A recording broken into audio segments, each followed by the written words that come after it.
Good day, everybody! Have you ever wondered why many students are struggling to read or apply what they have learned in school? In this video, we will explain key findings from EDCOM II report, connect them to assessment and learning, and share insights and solutions.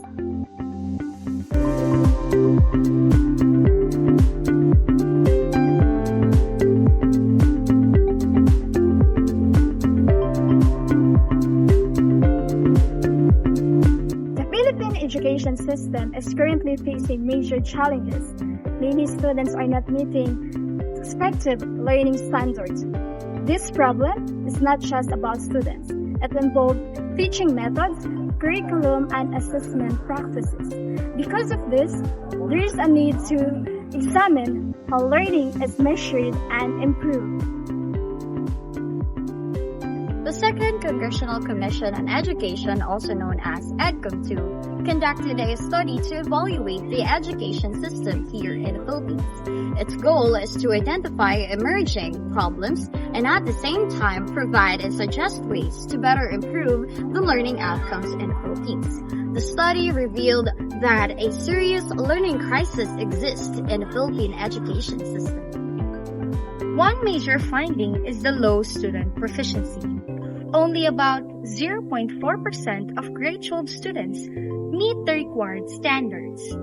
This shows that many students are not mastering basic knowledge and skills even after years of schooling. This highlights the urgent need to rethink how learning is assessed and supported in classrooms. Another issue is weak foundational learning.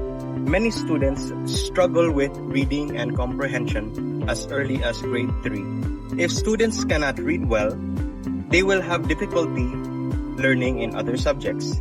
Strengthening early literacy is essential because it becomes the foundation for all future learning. The report also highlights problems in assessment practices. Many assessments focus only on grades, not on actual learning. This creates a gap between what is taught and what students actually understand. When assessment is misaligned, it fails to reflect true student learning and progress. So what is assessment and learning? It is a process of continuously checking students' understanding to improve their learning. It is formative, meaning it helps students grow, not just their performance. This approach shifts assessment to judgment-based to growth-oriented. The current system often focuses on assessment of learning, which is grading. However, assessment in learning should be learner-centered. Assessment should not only determine who passes or fails. It should guide teaching, provide meaningful feedback, identify students' strengths and weaknesses, and support continuous improvement in learning. When assessment is used effectively, students become more engaged, reflective, and motivated to improve their understanding. The current system often focuses on assessment of learning, which is grading. However, assessment in learning should be student-centered. It should guide teaching, give feedback, and support students' progress. Also, if assessments are not aligned with lessons, students cannot apply what they learn. Because of this mismatch, students become confused and are unable to fully demonstrate what they have learned. Over time, this narrow focus on grading rather than meaningful learning creates a cycle where students prioritize exam over truly understanding the concept. Now, let us discuss about the consequences of the problem. The effects are serious. Students may graduate without essential skills.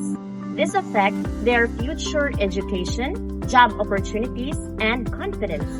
In the long term, it impacts national development. These consequences shows that learning gaps today can become larger societal issues in the future.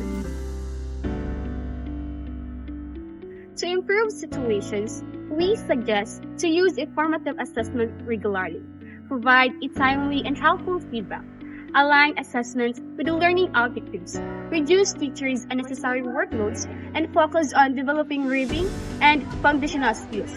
These solutions are practical and can help improve the learning outcomes. To conclude, learning crisis in the Philippines is a serious issue, but it can be addressed. Assessment should not only measure learning, it should improve it. By focusing on meaningful, learner-centered assessment, we can help students succeed. With the right reforms and commitment, assessment can become a powerful drive for educational change.